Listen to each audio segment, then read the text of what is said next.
Welcome back again to our study in the book of John. My name is Dan Tichota. We are going to be looking at chapter 9 today. I don't know where I got 3 from. Chapter 9 is what we're going to be looking at today. And again, we're going to find some very interesting things happening here in this chapter. Again, Jesus making a defense. But also, we're going to find another one of Jesus' healings in this chapter here. So, in order for us to kind of get back into the play of what's going on, remember, I believe it was in our last session together, I told you that it was not John who made up the different chapter and verses. That was later on added by people who, read the Bible, put all these things together. They're the ones that broke it up into chapter and verse. And I say that because in order for us to understand chapter 9, we have to realize that it's not the next day or at a different time. It's the same. It picks up basically from what we read in chapter 8. So if you remember in chapter 8, we had the woman who was caught in adultery, and she was brought before him. And then Jesus, here in the latter part of chapter 8, Jesus, starting in verse 31, Jesus makes the claim about Abraham, and before Abraham was, I am. And so the people wanted to stone him as a result of this comment, and it says that he hid himself in the crowd. So that's kind of where I want to pick up from today. I want to start in chapter 8, verse 58. And it says here that Jesus answered, I tell you the truth, before Abraham was even born, I am. At that point, they picked up the stones to throw at him, but Jesus was hidden from them and left the temple. And now we jump right into chapter 9. And it says, as Jesus was walking along. So this happened as he is mixed in with the crowd, as he is hidden in with the crowd. This next piece goes right into that. So we are at that same point, that same day, when these things happen. Again, remember, this is really close to either the end. Well, it's estimated to be around the next day or two after Sukkot, when other things happen in chapter 7 and such. And so we find that this story just kind of picks up. It keeps going. It's that same day that he did all the details with the adulterous woman and is about to get stoned for some of the things that he's done and said, that boom, he is walking away from the crowd and chapter 9 happens. So again, starting in chapter 9 now, as Jesus was walking along, he saw a man who had been born blind from birth. Rabbi, his disciples asked him, why was this man born blind? Was it because of his own sins or the sins of his parents? Okay, now in order for us to understand this, we again have to go back to the culture of the time. Now, I found here by Rabbi Ami, who wrote in the 3rd century, trying to explain this piece here as well. He says, quote here, there is no death without sin, and there is no suffering without iniquity. So according to this rabbi here, the culture says that he was suffering as a result of something that either he himself did or someone else had done, again, his parents. And that's why the disciples are asking this, because again, this was their culture. They understood it to be that if you had some serious problem like being blind, right, then that had something to do with either you messed up or someone in your family line messed up and you were the one paying the consequence for it. And Jesus is going to kind of go around and speak about this. Remember, Jesus knowing everything, he knows that this man, he knows this man's not the problem. He knows the parents are not the problem. He's going to point out why it was that this man was blind. And we'll see that as we continue on. But it's important for us to know why this question is being asked. And that was because at the time, that was a cultural belief. Either you messed up or your parents messed up. Someone's got to pay the price for all these problems that happen, all this sin that has happened here. And so in verse 3, Jesus says, it was not because of his sins or his parents' sins, Jesus answered. This happened so the power of God could be seen in him. We must quickly carry out the task assigned us by the one who sent us. The night is coming, and then no one can work. But while I am here in the world, I am the light of the world. All right, a couple things. Jesus is again declaring himself as the light of the world. We're going to see this same thing later on in chapter 10 as well. All right? And so Jesus is kind of setting up the play here. It's not because of anything that happened with him. It's not because of anything that his parents did. It's so that my glory can be seen. And hey, guess what? I'm only going to be here for a little bit of time. Jesus is referring to himself, and we know this now. The disciples maybe they didn't catch that piece there. But what we are seeing is Jesus is saying, while I'm here, I'm going to do the work, because there's going to be a time when I'm not here. But while I'm here right now, I'm going to do the work. All right, so in verse 6, then, we begin to see this miracle taking place. But let's back up a little bit as well. You notice that this man did not come to Jesus. He wasn't calling out saying, Jesus, heal my blindness. This was one that was simply just a passerby. The disciples and Jesus were walking past this guy, and they see him, and they allude to him and in their questioning of why. Why is he suffering? Who did what? In our other circumstances and the other miracles and stuff that we see people coming to Jesus. This man did not initiate a confrontation with Jesus, but he's going to get a confrontation with Jesus. And Jesus is using this again as a teaching opportunity. He's telling the disciples, while I'm here, we've got to do the work, because the daylight's going to go. The nighttime's going to come, alluding to himself. I'm gonna be gone. We've got to do this now.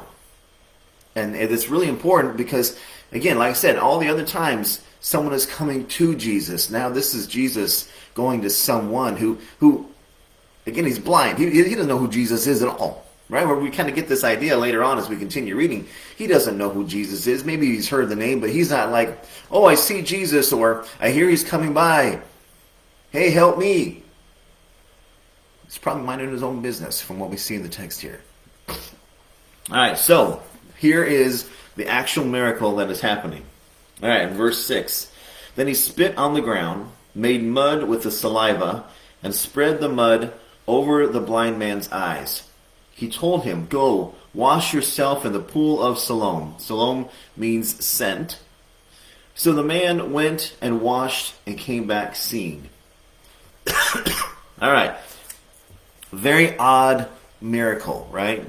In other times, Jesus speaks, he touches. In this case, Jesus has made mud out of his own spit. He spit on the ground, he made a little bit of mud, he wipes it on the guy's eyes, and says, go wash. Now, here's a couple things to keep in mind. This guy has no idea, really. Maybe he's heard about Jesus, but he has no idea what Jesus is doing. And all of a sudden, he's putting mud in his eyes, right? He hears that, maybe, right? You know, I doubt Jesus was hawking a loogie there, but you know what I'm saying. He hears the spit, and maybe he hears a little bit of wrestling in the ground there, and then soon enough, there's this mud that's being put on his eyes, and the response is, go and wash. How much faith did it take for this guy to believe, as he's walking down to the pool to go wash, as he is being sent, because it was the pool that means sent, keep that in mind, all right? And Jesus was sent to people like this. He was sent to seek and save the lost. This guy, having no idea who Jesus is, has never seen, because it says he was blind for 38 years since his birth, and yet he has enough faith to walk down to the pool to wash as was told, and have enough faith that his eyes will be open as a result. There's nowhere in this text that Jesus says, hey, if you do this, you will see. The only command he has is go down and wash. There's no promise, no guarantee that if you go down and wash, you're going to be able to see. So it's implied, but it's faith. This guy has to have faith to go down there. And if someone is leading him, this other person has to have faith also. We don't see that anyone is leading him down there. We don't know that piece there. But we do know that he goes down, he washes, and he's able to see. So him and possibly whoever is taking him down there are both moving in faith that healing is going to happen if he can just get down to that pool and wash. I guess this is what you call blind faith, right? Sometimes we struggle. We can see things. I'm not physically blind. I can see things, and yet I still have a hard time believing in things. And this blind person has maybe just showed me up. He's got more faith than me in things that he cannot see. We've already kind of explained what the definition of faith is. Faith is believing in the things that we cannot see as though they were. It tells us this in Hebrews chapter 11, right? The belief that things that are not are. And this guy probably right now is showing more faith than I've had in quite some time.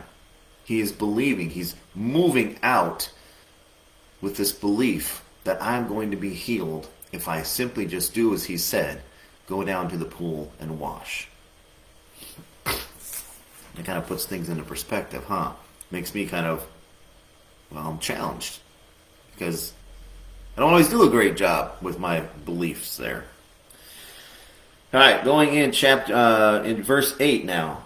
It says, his neighbors and others who knew him as the blind beggar asked each other, isn't this the man who used to sit and beg? Some said he was, and others said, no, he just looks like him. But the beggar kept saying, yes, I am the same one. They asked, who healed you? What happened? And he told them. So before we get into what he's telling him, think about this again. There is such a change. How many of you can say that in your walk with Christ here, that something drastic has happened and you are not the same person that you used to be? Maybe you were one who was strung out on drugs. Maybe you were one who was involved in some kind of deep addiction or whatever it might be. And when God got a hold of you, your life changed. And even though you were the same person physically, you were not the same person. Maybe your speech changed. Maybe your appearance changed. Maybe what looks so dark and dreary in your eyes is now full of life. And people say, man, I know it's the same guy, but he doesn't look like the same guy. This has just happened to this guy here. For 38 years, they knew him as the beggar. He's just the beggar. He's always wearing the same clothes, always sitting on the same corner. He's always begging with the same can. That's how they knew him. And now he is able to see. There's been this drastic change in his life. And they say, he looks like that guy, but I don't think he's that guy. No, because he's been changed. Something major happened to him. Something life-altering happened to him. And now he is not the same person anymore. There has been a drastic change. Has that happened to you? I know people who that has happened to. People who were drunk, people who were messed up. And again, when God got a hold of them, when he made that small, simple little change, boom, they were a completely different person. And that is what is happening right here to this guy. All right. And he is telling them, I am the same guy. Physically, yes, I am the same guy. The only difference is I can see. But think about the confidence that he got as a result of being able to see. Think about the change that came about now as he is able to see. He is the same guy physically, but he's not the same guy. All right, but he's telling them, I'm the guy. I'm the guy who was the beggar. I'm the guy who you maybe every now and then you put a little coin in. I'm that guy. But something has happened. And so they say, tell us what has happened. So again, let's go in verse 11. It says, he told them, the man they called Jesus made mud and spread it over my eyes and told me, go to the pool of Siloam and wash yourself. So I went and washed, and now I can see. He told them the story. Because they're asking, well, tell us what happened. Why do you look different? What has changed in you? The man named Jesus came by. He made some mud. He put it in my eyes. He told me to go wash. I went out in faith and I washed, and boom, my eyes were open. And there's this sudden change that has happened to me. He is sharing the good news, basically, right? He's now a missionary as well. He's speaking, even though he doesn't know who Jesus is, probably can't point him out in a lineup because he's never seen him, and Jesus wasn't there when he washed himself, right? We're going to find that Jesus comes up a little bit later, but right now he doesn't know who Jesus is in a lineup. But he knows that Jesus has healed him. He's a convert now, and he's sharing the gospel. This is what happened. Probably very excitedly too. I mean, this guy was blind for 38 years. Now he has the ability to see. Think about how excited he is going to be about this. He is going to be working overtime to get some converts now. All right. So in verse 12 it says, well, where is he now? They asked. I don't know, he replied. Again, he's never seen him. He doesn't know what it looks like. Then they took the man who had been blind to the Pharisees because it was on the Sabbath. On the Sabbath, that Jesus had made the mud and healed him.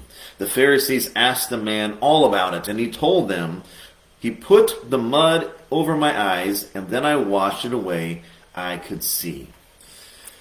All right, now we have those darn Pharisees in here again. And I tell you what, it just so happens that Jesus did it on the Sabbath, which we learned from a previous chapter was a big no-no. This is what made them very frustrated with Jesus to begin with, really. Not only was it the claims of God, but the fact that he had done something and told someone else to do some work on the Sabbath when he told the man to pick up the mat in chapter 5, right? We got Jesus working on the Sabbath again. And this time, the work involved simply just making mud. Now this tells you, really, if you think about it, this tells you how meticulous these man-made laws were, to where you couldn't even make a little bit of mud, put it on an eye, and wash, because it was the Sabbath, and that was considered work. All right. In fact, in my notes here, I said that Jesus again healed on the Sabbath, making mud as was work per them. But Jesus chose to do this. He could have done it on any other day. Jesus knew what day it was. It wasn't like Jesus said, oh man, I just did it and it was the Sabbath. Oh, I'm going to get in trouble again now. Jesus didn't care. He knew exactly what day it was. He knew exactly what he was doing. And he knew exactly what this man needed. He needed to see. All right. But the Pharisees are going to make a big deal about this again, because that's what they do. How dare you go against the law of Moses? And I say that in air quotes because, again, a lot of this wasn't the law of Moses from the original text. It was the man-made rules that came over a course of time. Nowhere in there did it say you can't make mud, right? There is some things about working on the Sabbath, but what was considered work? As we talked about in chapter 5, when Jesus is healing the guy at the pool, picking up your mat and walking, man, they got rules for how far you can walk. They got rules for what is considered working, what is like, is brushing your teeth working on the Sabbath, right? Things like this. Like, no offense to the Jewish people, but to the Pharisees, I guess, to the Pharisees and the Sadducees and all, they specifically made rules. And they put extra weights on the people. And now we're going to see as well, we've already kind of talked about this, but anyone who believes in Jesus is being looked down upon by the Pharisees because, oh my goodness, he is not like us. He is not obeying these man-made rules. This is going to come up again here in this chapter. All right, let's continue on. So we got Jesus in front of the Pharisees again. The man is going to give an account of what is happening, and two thoughts are going to be very present here. All right, so I'll go back to 13 here. Then they took the man who had been blind to the Pharisees, because it was on the Sabbath that Jesus had made mud and healed him. The Pharisees asked the man all about it, so he told them, he put mud over my eyes, and when I washed it away, I could see. Verse 16, some of the Pharisees said, this man, Jesus, is not from God, for he is working on the Sabbath. Others said, and others could be maybe these secret pocket Christians or other people in the crowd, right? But others said, but how could an ordinary sinner do such miraculous signs? So there was a deep division of opinion among them. Keep in mind, this is not the first time that Jesus has caused a rift between the people, right? And it seems to always be a rift based on, do you believe who I say I am or not? And so again, we see these two different pieces, these two different opinions in battle with each other. So, first opinion, he must not be from God because he works on the Sabbath. That's it. Second opinion, he must be from God because ordinary people can't do this. Now, I'm an ordinary person. I can't go out and put mud on someone and have their eyes open. I can't do it. I'm an ordinary person. So if I'm endowed with some kind of special ability to where I can do that, I must be something special. Regardless of what day I do it, I must be something special. And so this is the debate. We have people who say he healed on the Sabbath. If he was from God, he would know that that's wrong. And other people are saying, yeah, but regardless of what day it is, no one can do the things that this guy does. So he must be from God. We continue to see, again, that battle between those who believe he is from God and those who believe he is not. Those who believe he is the Messiah, those who believe he is not. Jesus continues to show us that he is the Messiah. But some people are still so hard-hearted that they continue to say, nope, not going to believe it. He is not because he did this, this, and this wrong. All right, let's jump into verse 17. Then the Pharisees again questioned the man who had been blind and demanded, "What's your opinion?" So they can't come up with a decision. Again, they're going back and forth. Some say yes, some say no. So let's ask this guy. Supposedly he got touched by Jesus. Let's ask him his opinion. The Pharisees again questioned the man who had been blind and demanded, "What's your opinion about this man? Who healed you?" The man replied, "I think he must be a prophet." Now again, he has never seen Jesus. Maybe has heard Jesus' name. Has never seen Jesus. Still hasn't seen Jesus to this point in the story. But he says, I think he must be a prophet. So, let's talk about how that comes into play. Why would he make this comment? So, a healing was implied, though it was not said directly. Right? Jesus said, go and wash. Jesus didn't say, go and wash and you're going to be healed.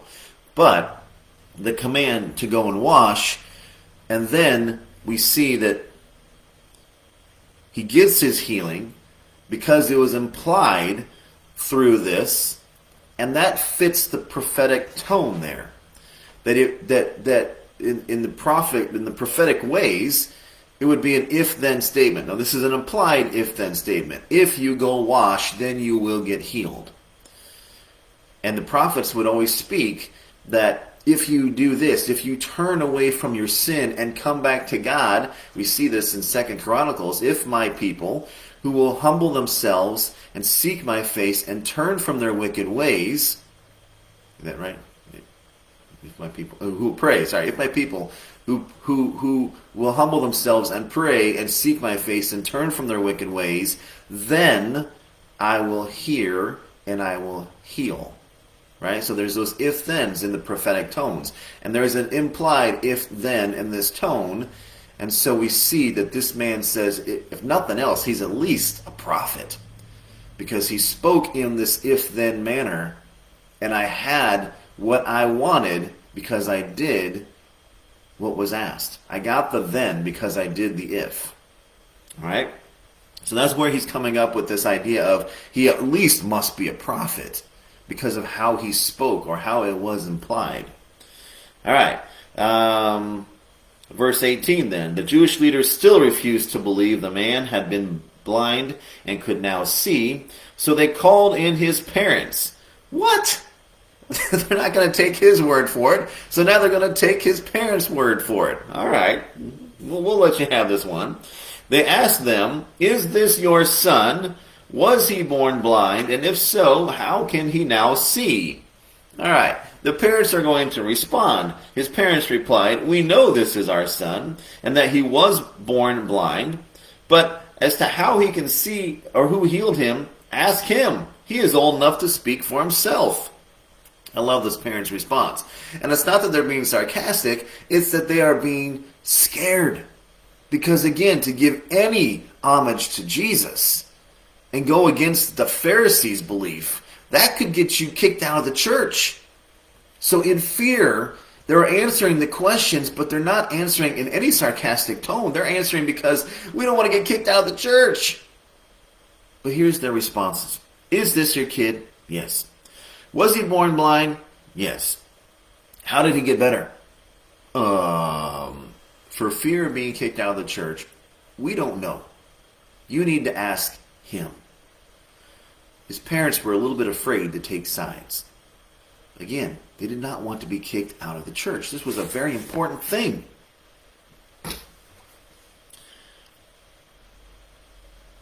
Where am I? Verse 20, his parents replied, "We know that this is our son, and that he was born blind, but we don't know how it is that he can see or who healed him. Ask him yourself.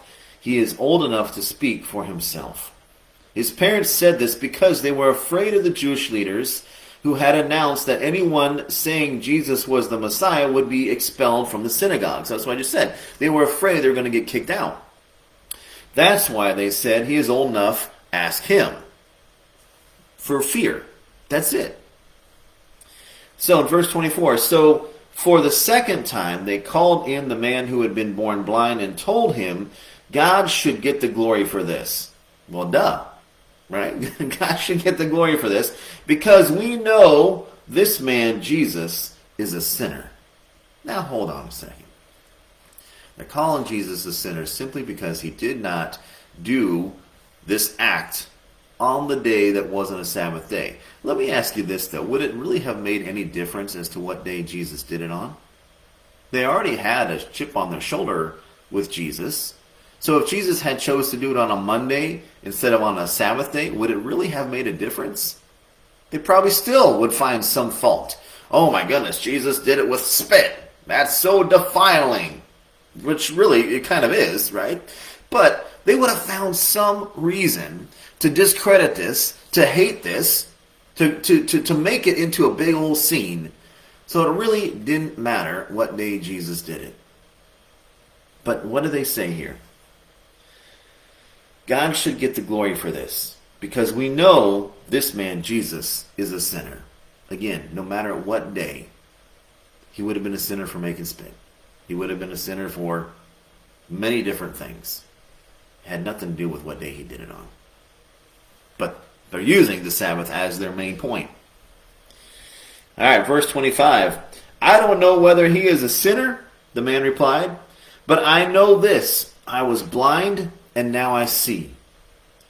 What did he do? They asked. How did he heal you? Look. You can see he's starting to get frustrated. Look, the man exclaimed. I told you once. Didn't you listen? Why do you want to hear it again? Do you want to become his disciples too? This is a great answer to what's going on here. The Pharisees are so frustrated because they're trying just to make this overly obnoxious point about Jesus healing this person, and the guy who has just got healed is getting so frustrated with the questioning. You question me, and then you question my parents, and now you're questioning me again. Look, I don't know who he was. I don't know anything about it. But I know, is basically what he's saying, I know that I have chosen to follow him. Do you want to follow him too? Is that why you keep asking me these questions? That might be a little bit more sarcastic than his parents' answer, right? He's old enough, ask him. Do you want to be one of his disciples too? Think of it this way, though, too. He's also, because he has been healed, what I tell you, he is on a missionary conquest right now. Because he has been healed. He's going to get other people converted. And so his response might be a little bit of that as well. Maybe there is some tone in there. Look, I'm so tired of this. Do you want to be one of his disciples? Or maybe there's that passion. I'm so tired of this. Look, are you wanting to be one of his disciples too? I'll tell you all about what I know if you want to be one of his disciples. Regardless of which way he's saying this, This was not what the Pharisees wanted to hear. Right? They've already got, like I said, they got this chip on the shoulder about Jesus, and to be invited as one of his disciples, that's not what they're wanting at all. All right? So, isn't this a great story? Where am I? Verse 20. I want to make sure I get all my notes here.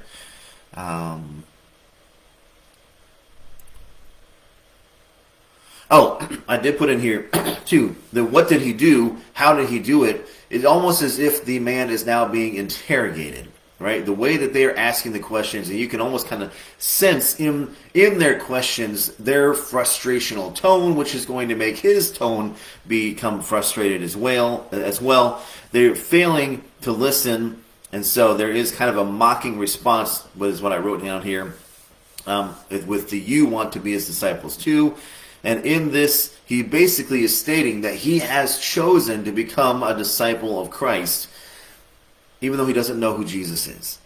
But because of what had happened, because of, again, that change that happened so drastically, so quickly, so completely, he has verbalized that he is a disciple of Christ. All right, let's pick it up in verse 28. Then they cursed him and said, "You are his disciple, but we are disciples of Moses. We know God spoke to Moses, but we don't even know where this man comes from." Oh my gosh, how many times are we going to talk about where Jesus comes from? I mean, John puts this in here a lot and it's good, because every time we see it in here, we continue to see that really they are shallow in their thinking. They, again, continue to go to a physical piece when Jesus is giving them all the answers in a spiritual piece. I am from heaven. God is my Father. Yes, I was born in Bethlehem. Yes, I had a physical, earthly father who raised me, but I am the Son of God. And they continue to look at it and say, we don't know where this guy came from. He can't be the Messiah. I mean, they do know where he came from. But in their aspect, they don't know where he came from. Right? They're saying, we don't know the real story, basically is what they're saying. We don't know the real story. We don't know where he gets these powers, where he is able to do all these things. And they really do, but they don't want to give credit to God. So they're kind of blocking that piece out and saying, no, it can't be that. It can't be that. It's got to be something on the physical aspects here. How did he get these magical powers? How did he get the ability to do this? We don't know where he came from. We don't know where he got taught. We don't know why or how he got these abilities. But we do know about Moses. Oh, we know about Moses. We know that Moses got his words from God. We know that Moses wrote it down on the tablets. We have the books of Moses. We know about Moses. This other guy, he's a little creepy. We don't know anything about him. But we know Moses. Almost in that pious tone. We know Moses. Don't come against us in a trivia battle about Moses, because we know Moses. All right, let's pick it up again in 28. Then they cursed him. Cursed in here, they are reviling him. They are name-calling him. They are, it says here, reviled to his face, abused with insults. Right? They are doing all of this to him based on his comment. Do you want to be one of his disciples too? They are really going at him now. And it's their pride and their arrogance that shows forth. So again, then they cursed him and they said, "You are his disciple, but we are disciples of Moses." That proud arrogance there again. We know God spoke to Moses, but we don't even know where this man comes from. And then the guy says, "Why is this so strange?" Oh, no, it says, let me fix my glasses. "Why? That's very strange," the man replied. "He healed my eyes, and yet you don't know where he comes from. We know that God doesn't listen to sinners." He's admitting this. And this is something that, we'll talk about this in just a second, but this is something that is alluded to in Isaiah and in the Psalms.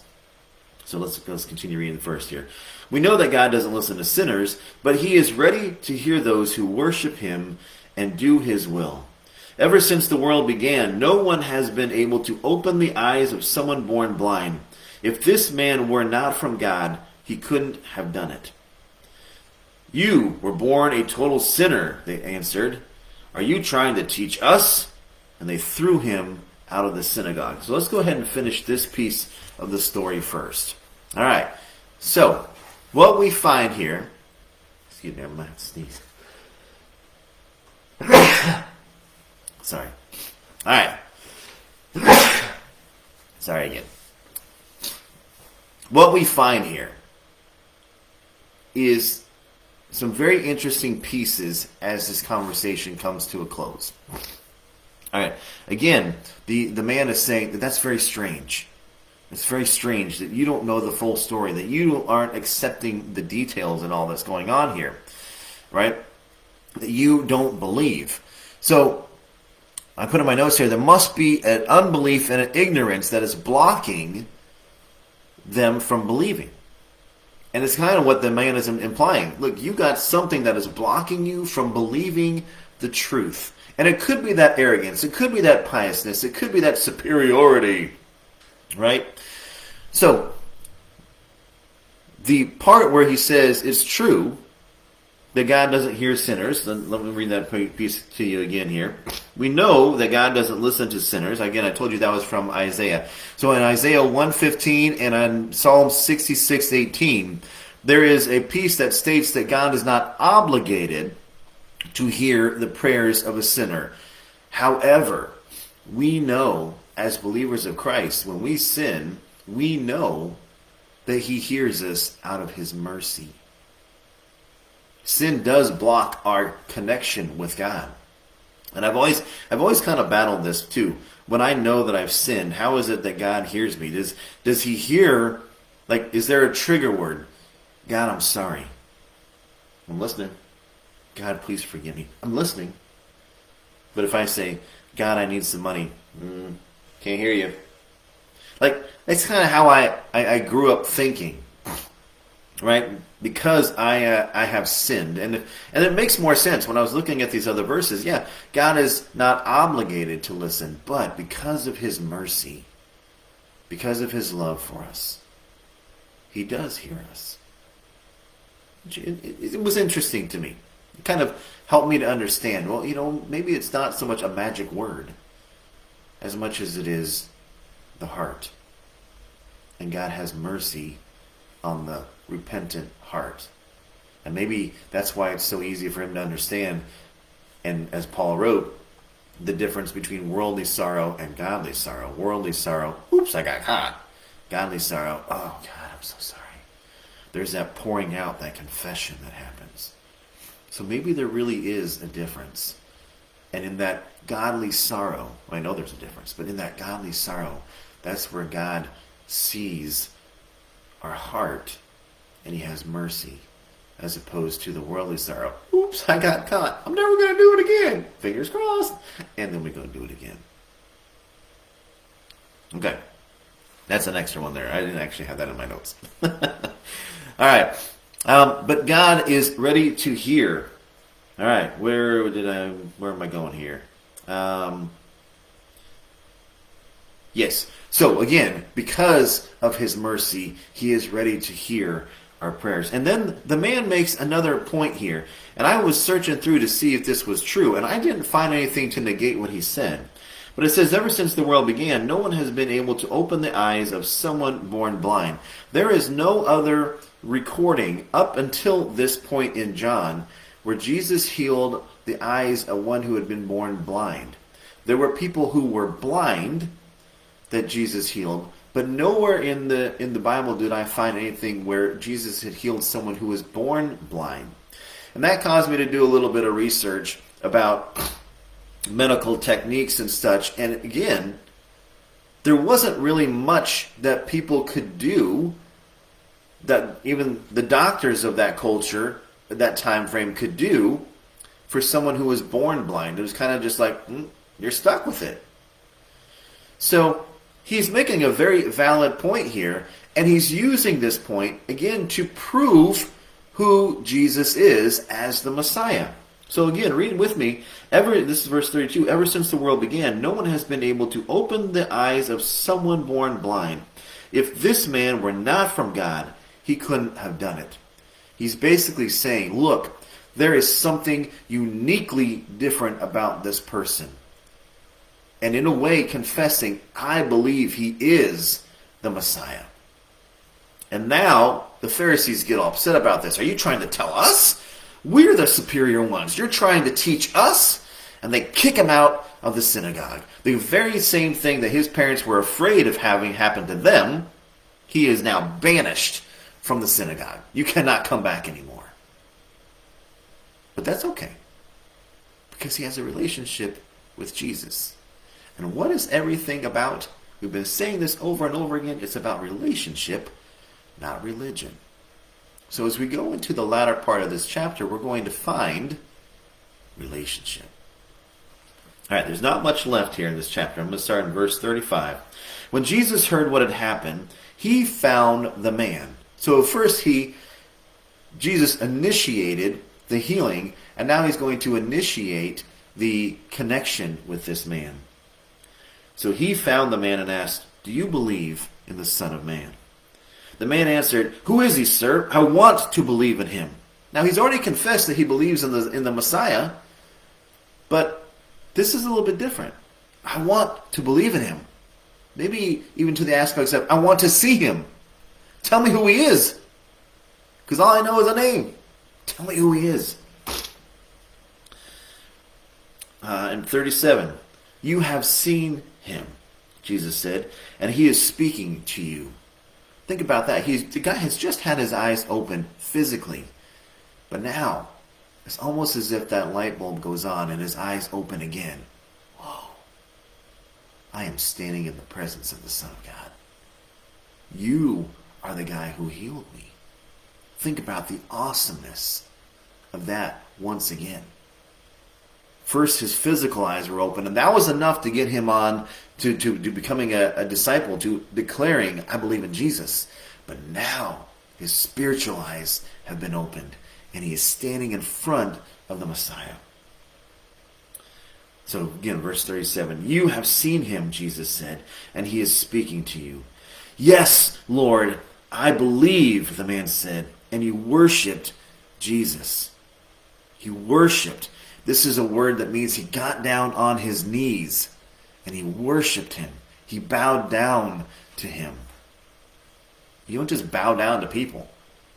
He's bowing down to the majesty and the awesomeness of the Messiah. Verse 39, then Jesus told him, I entered this world to render judgment, to give sight to the blind, and to show those who think they see that they are blind. And it just so happens that as Jesus is saying this, again, there are some Pharisees hanging out. Why were they hanging out? Were they making sure that this man was not going to come back into the temple? Were they kind of following him to see, did they think it was some kind of a ploy? That this had all been a trick? Right? Why are they still following? Why are they still around? Doesn't matter at this point. What they hear is what they needed to hear. So it says, some of the Pharisees, this is verse 40, some Pharisees who were standing nearby heard him and asked, are you saying we are blind?